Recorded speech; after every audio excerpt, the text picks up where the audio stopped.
Hi everyone, it's Giles here from Whittle Waxes. Today we're going to be talking about our raw stain products. We have three. There's a raw stain light, raw stain natural, and a raw stain dark. Now the names can be misleading, and I think we need to spend a little bit of time explaining how that works. When you are using these products, you're looking at keeping that freshly sanded look on a piece of furniture or on a floor or whatever it is that you're working on. The raw stain light is one that you would use on very blonde timbers, like probably European oak or maybe an ash or something like that.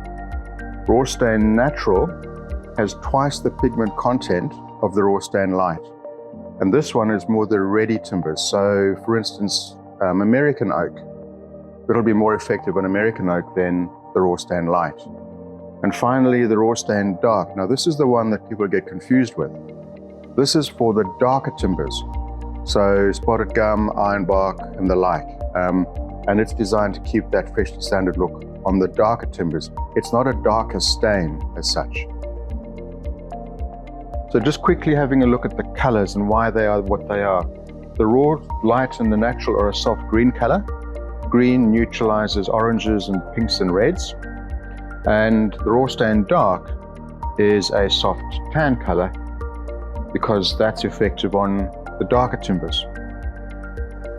So one of the positives about hardwax oils is that they richen or darken the natural colors and tones in timber. And with our gorgeous Australian timbers, that's a real benefit. Sometimes though, a person doesn't want that intense red or whatever the case is. So our raw stains are designed to lock in that soft sanded look. Here's an example. So this is, I believe, a piece of spotted gum. It's an old bench top. You can see this section here has just got hard wax on it. And it's got those lovely colors popping through. Prior to coating that, I rubbed on raw stain dark on this section, and then overcoated it when I coated this section.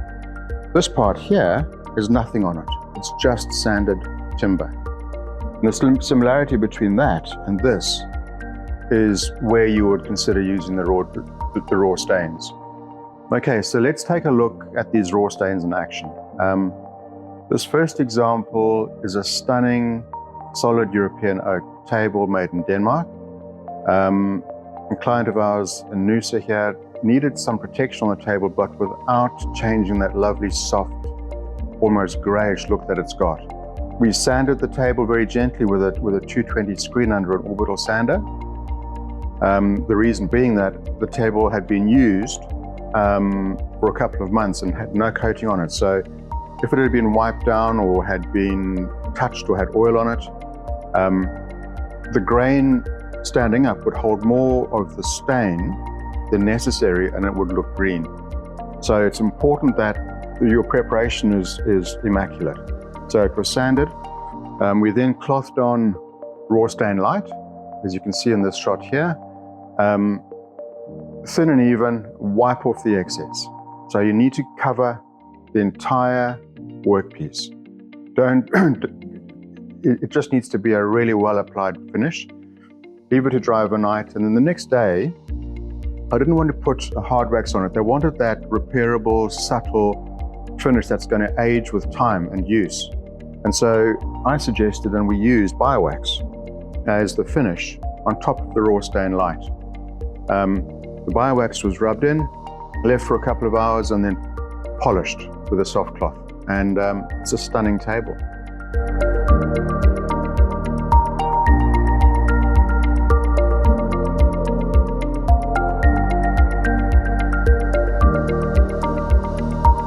So now what I wanted to do was just demonstrate with this little sample here. I had a piece of European oak, and by rubbing the Biowax onto the raw timber, the solvents in the Biowax richened the colors in the timber.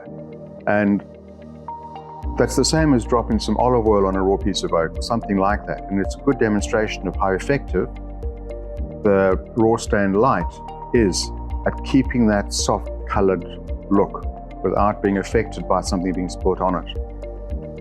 Okay, this is an interesting example of why you need to do a little sample area first.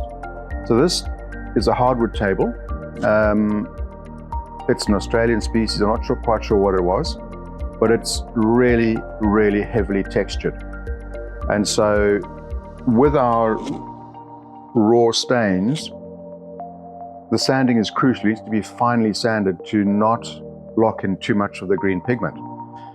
But that's not what the client wanted in this situation. So I then used on this table the raw stain dark, which is a soft tan color rather than a green.